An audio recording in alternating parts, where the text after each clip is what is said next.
Assalamualaikum warahmatullahi wabarakatuh. Dunia sekali lagi dikejutkan dengan isu yang tidak kehabisan di Syria.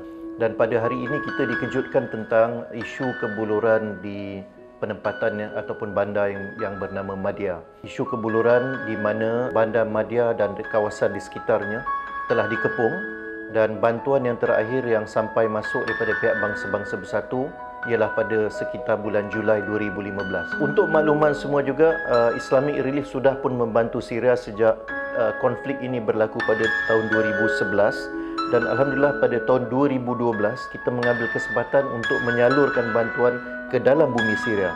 Dan pada tahun 2013 Alhamdulillah 1.4 juta penduduk ataupun pelarian Syria telah dapat kita bantu. Apa yang ingin saya maklumkan di sini ialah Islamic Relief sudah pun membantu Syria, penduduk-penduduk di Syria dan juga di sekitarnya sejak 2011, dan anggaran bantuan yang sudah pun kita sampaikan bernilai sehingga 180 juta USD. Apa yang berlaku juga dalam masa yang sama ialah kita melihat daripada 25 juta penduduk Syria yang ada, 12.2 juta ataupun separuh daripada penduduk Syria pada hari ini terkesan dengan krisis yang berlaku.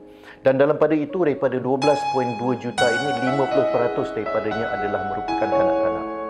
Daripada itu juga kita melihat lebih daripada 4 juta penduduk Syria sudah pun meninggalkan Syria. 7.6 juta orang tidak mempunyai tempat tinggal.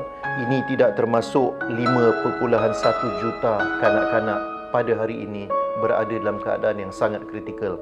Apa yang kita harapkan pada hari ini ialah setelah 5 bulan ataupun 6 bulan kawasan di selatan Syria ataupun di kawasan Madia dengan sekitar dengannya dikepung dan tidak dibenarkan bantuan kemanusiaan masuk, kita sudah pun mendesak dan kita mengharapkan agar bermula daripada 7 Januari yang baru ini, hasil daripada perbincangan di antara pihak berkuasa Syria dengan pihak bangsa-bangsa bersatu, maka kerajaan Syria yang sedia ada pada hari ini mengizinkan untuk NGO antarabangsa memasuki Madia dan kawasan yang sewaktu dengannya untuk memberikan bantuan.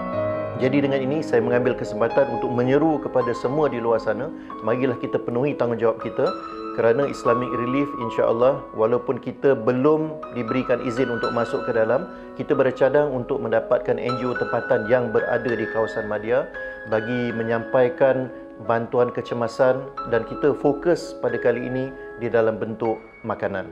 Kita mengambil peluang ini ataupun mengambil kesempatan ini sekali lagi untuk melancarkan kempen Save Syria ataupun Selamatkan Syria, khusus kepada Madia Appeal. Fikir kemanusiaan, fikir Islamic Relief.